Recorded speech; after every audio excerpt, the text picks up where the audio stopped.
Bueno, cuando ustedes quieran. A los 10 años de edad, usted es crítico teatral en un diario de Canelones. ¿Cómo surge el ser crítico teatral? Sí, efectivamente.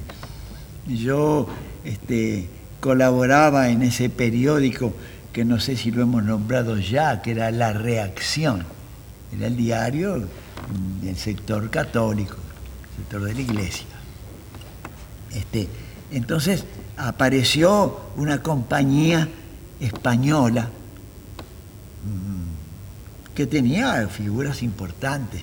Uno de ellos era Gobelay, pero uno de los primeros actores de la compañía era Juan Beil, que era un hombre de una sobriedad, un señor actor que decía su texto y era muy elegante.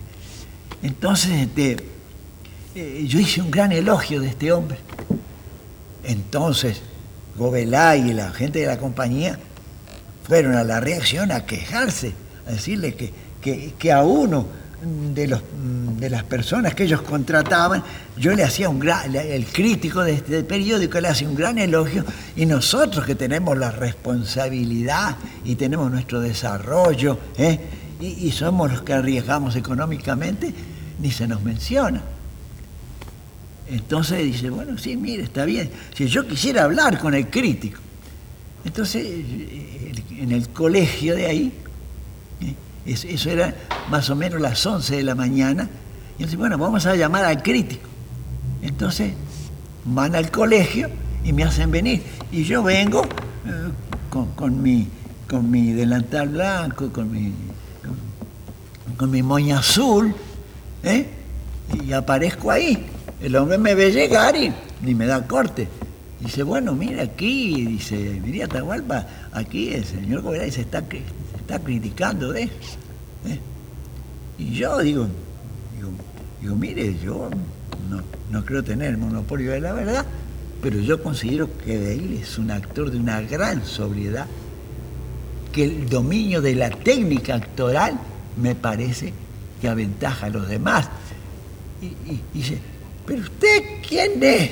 Que si usted es un niño. Sí, yo tenía en ese momento, decía, pero desde los 5 años yo veo teatro y he visto teatro en Montevideo mucho tiempo. Y entonces dice, pero por favor, señores, un poco más de responsabilidad. ¿Cómo ponen a un niño a jugar teatro? Y dice, por favor, retirémonos, no tenemos nada que hablar. Este no es un diario serio y nosotros no podemos tomarnos la responsabilidad de criticar a una persona que no tiene solvencia intelectual para juzgarnos a nosotros. Ahora, ¿cómo fue que lo nombraron crítico teatral? Ahí, el director del diario, ¿cómo lo nombró? Porque yo era asistente de dirección del padre Pons, yo dirigía teatro. Entonces, como es en el país de los ciegos, el tuerto es rey, resulta que me mandaron a mí porque yo era el que conocía más teatro dentro del grupo. Ahora, la sorpresa es que los tipos vienen a los chicos del colegio y tenían su razón, ¿no? Tenían su razón ellos, pero no tenían toda la razón, porque en realidad el mejor actor era el que habíamos elogiado nosotros, aunque fuera por casualidad que acertamos, ¿no? Pero en realidad era un estupendo actor, y quedó así. Pero los hombres se retiraron airados y dijeron que eran unos irresponsables ellos y que ellos no podían de ninguna manera tomarse en serio lo que una criatura, y cómo puede ser que un periódico le confíe a un niño semejante responsabilidad con la cultura artística de un pueblo. Hay 2 espectáculos que quiero recordar a Atahualpa. Uno de ellos provocó de alguna manera una gran polémica dentro del galpón en el momento en que se eligió, que fue El León Ciego. Había algunas personas que no veían ese texto dentro del repertorio del galpón. Sin embargo, fue uno de los grandes éxitos que tuvo la institución. Efectivamente. Pero lo que pasa es que el mérito mayor lo había tenido la Comedia Nacional, porque en la época de Zavala Muniz, cuando era director Zavala Muniz, que Zavala Muniz era ministro, pero como tenía muy buena relación política con el intendente, en vez de hacerse cargo económicamente el ministerio que tenía menguadas fuerzas económicas, se eligió la intendencia que tenía aportes estupendos y gracias a eso es que se ha desarrollado y todavía vive bien la comedia. Entonces, Zabala, él eligió esa obra y provocó reacciones en mucha gente porque se hacía la crítica de los partidos tradicionales. El león ciego, había que ver cómo lo hacía. Incluso al final de la obra, cuando creen que llega el hijo del que fue a pelear y que siendo colorado le había confiado a un blanco, porque el hijo era blanco en la misma familia, y sienten, llega el galope y creen que llega el hijo, y no, llega la otra persona a traerle la divisa blanca que lucía el hijo, a devolver. Esa era la situación. Y bueno, y eso provocó en la gente. ¿Por qué?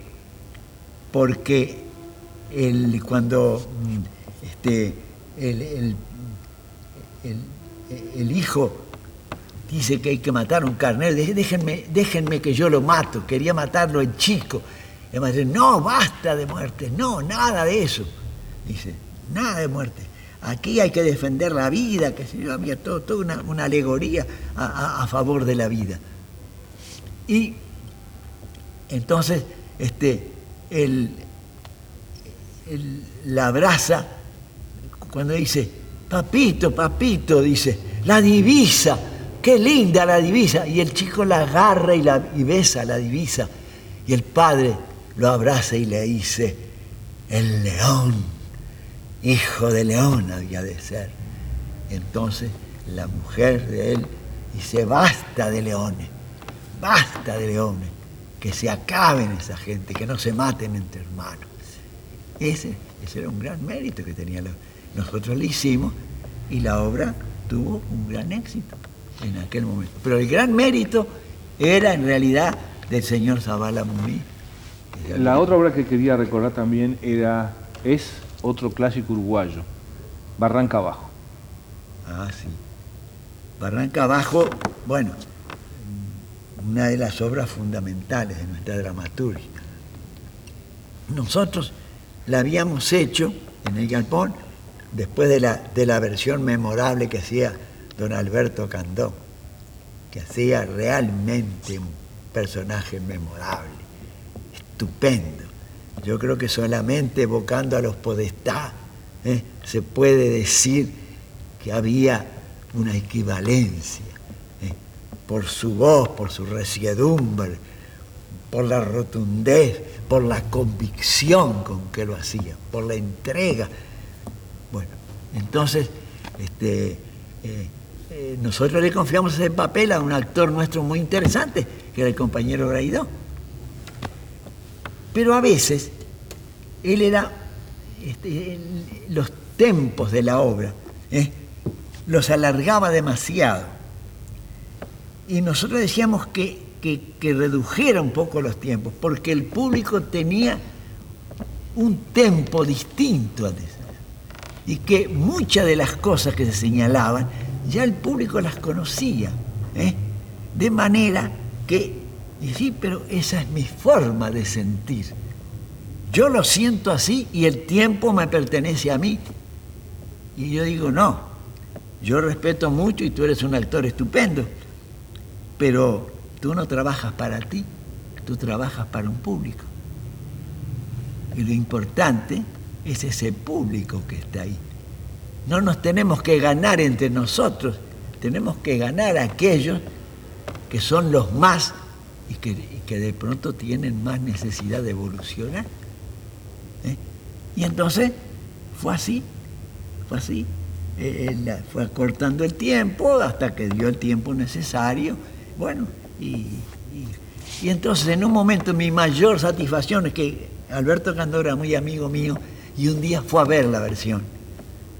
Y cuando él estuvo enfermo y yo lo iba a ver muy seguido al Hospital Español, ahí donde estaba.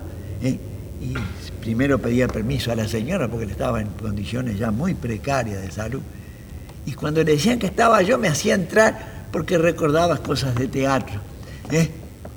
Y entonces, en ese momento, me dice, le confieso una cosa, cómo me hubiera gustado hacer la versión que usted propuso para el Sol.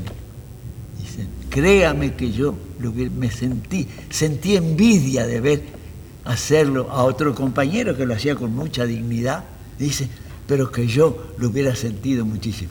Esa fue una de mis más grandes satisfacciones, porque él era un maestro al lado mío, era un gran actor, y yo era todavía un aprendiz de brujo. El Galpón se va al exilio. Los que quedamos en Uruguay estuvimos mucho tiempo sin poder verlos y nos reencontramos en Brasil viendo un espectáculo que fue Artigas, General del Pueblo. Fue para nosotros un gran impacto emocional el reencuentro con los compañeros y el ver esa obra, que fue la obra con la cual se reinauguró esta sala en la que hoy estamos y que se transformó en un gran éxito de público. Bueno, ¿cómo surge este proyecto de Artigas, General del Pueblo? En realidad el proyecto era un viejo sueño mío. Era yo, porque yo soy un admirador de Artigas. Yo diría que quizá en lo único que soy fanático es en Artigas. Reconozco que casi soy fanático de Artigas y voy a explicar por qué. Bueno, estando en México, resolvimos hacerlo. Y entonces empezamos a juntar el material, pero no nos podíamos encontrar con lo que había hecho el señor Brusquera, que hizo la correspondencia de Artigas, la había hecho. Un estupendo trabajo. La familia Brusquera es una familia, parte de ella ballista, pero está este otro compañero que es más de izquierda, un excelente escritor, un hombre muy importante, y escribió esa obra. Pero además en la tapa puso las banderas tricolores, y eso provocó una gran molestia, y cuando vino la dictadura desapareció esa obra. Esa obra desapareció, como desaparecieron muchas cosas. Después podemos terminar diciendo lo que pasó con el propio Artigas. Bueno, entonces nosotros dijimos, bueno, mandamos buscar al Uruguay y en el Uruguay no aparecía la obra. Entonces nos dijo, pero ustedes saben quién imprimió esa obra.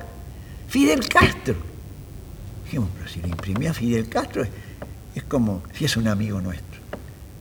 Si nosotros hemos tenido una adhesión al proceso cubano, digo, le escribimos e inmediatamente Fidel Castro nos remite la obra sin quitarle una coma. La obra era exactamente como la había escrito Brusquera y con las banderas tricolores. Y ahí pudimos. Entonces, él nos manifestó la alegría porque Artigas, dice, fue el hombre más radical del proceso liberador que empieza en 1810 en adelante. En el año 15, Artigas hace lo que se llama el Reglamento de Tierra, que era la primera reforma agraria que había en el continente americano. Ninguno de los otros grandes creadores se le había ocurrido eso. Y eso es lo que provocaba la admiración de Fidel Castro y nos felicitaba por eso. Entonces, pues nosotros, en vez de ponerle Artigas, protector de los pueblos libres, nosotros le pusimos Artigas, general del pueblo, porque la estrenamos el día del cumpleaños del general Sereni, que estaba ya, que había estado detenido, y que había sido degradado, había pedido su condición de general y el pueblo le puso el nombre de general del pueblo. Entonces, en vez de llamarle protector de los pueblos libres, como hubiera sido el nombre, le pusimos en homenaje a Seregni el general del pueblo. Esa es la anécdota. Y la última anécdota es que el famoso mausoleo que se hizo, se quería emplear el famoso ideario de Artigas, que tiene un ideario estupendo, Artigas. Bueno, pero con los militares lo hicieron desaparecer. Entonces no se encontraba por ningún lado. Y el autor del monumento, el mausoleo, quería poner 3 o 4 pensamientos de Artigas. Y el presidente Bordaberry firmó un decreto prohibiendo poner ningún pensamiento de Artigas. Estaban los militares ya en el poder, a pesar de ser el presidente. Y entonces, de ahí que se borró y solamente se podían poner fechas, pero ningún pensamiento. Por eso es que se contrarió a Artigas. Claro que está el monumento, y Artigas lo van a recordar por el proceso liberador, por ser un gran patriota, por haber pensado en su pueblo, por tener indios, negros, mulatos, todo lo que era el pueblo de ese momento, en el Uruguay, el ejército popular, ese ejército que a veces tenía que hacer ejercicios con maderas porque no tenía, pasó como el caballo de Rosenkopf, no tenían armas, y sin embargo, Artigas pasará a la historia como el gran precursor, como uno de los hombres más evolucionados, como uno de los hombres que luchó por las libertades, de los que también quiso hacer feliz a su pueblo, dándole las condiciones materiales e intelectuales. Fue el fundador de la Biblioteca Nacional. Entonces, ¿cómo no vamos a estar orgullosos de Artigas? Y les voy a decir más, la última cosa que voy a decir. Artigas, en ese reglamento de tierra, hace el reparto de tierra y pasa a la historia como un gran precursor. Eso fue en 1815. El marxismo-leninismo lo hizo en el año 33. Artigas, sin ser marxista-leninista, por una concepción de justicia, se anticipó al proceso más evolucionado que dio el siglo XX, y resulta que Artigas lo hizo antes aún que el proceso más evolucionado de esa época. Con esto no tengo más nada que decir.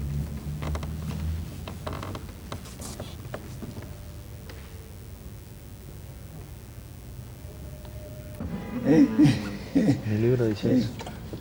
No, está muy bien. No, evoca. Me acuerdo que cuando yo estaba,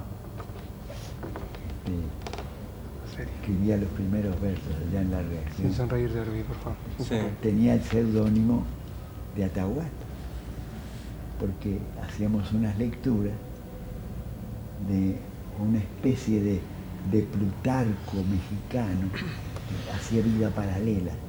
Entonces aparecía ahí Atahualpa en Pizarro. Bueno, después aparecía Hernán Cortés, aparecía Moctezuma, buscaba figuras paralelas, muy interesantes. Y claro, y nos llamaba la atención. Entonces, yo tenía que publicar los versos en ese periódico La Reacción. Entonces me puse el seudónimo de Atahualpa solamente, ¿no? Porque me gustaba el nombre, ¿no? Sonaba bien, y además por el sacrificio, que era el medio hermano de Huáscar, y se llevaban muy mal y hasta luchaban por quedarse al frente de las cosas. Está ahí ahora un poquito y abierto, bueno, bastante abierto. y, ¿Un poquito más? y- Un poquito más y abierto. recuerdo que había Más abierto. un grupo de chicas. Menos, un poquitito. Empezaron a publicar Ahí va. en Montevideo, el país de Montevideo, que lo dirigía Barofio, la página literaria de Oreste Barofio. Empezó a publicar cosas mías. Está, ¿no? Y Sí. después, Bueno, por tanto, está bien, está bueno eso. Alfar, la revista,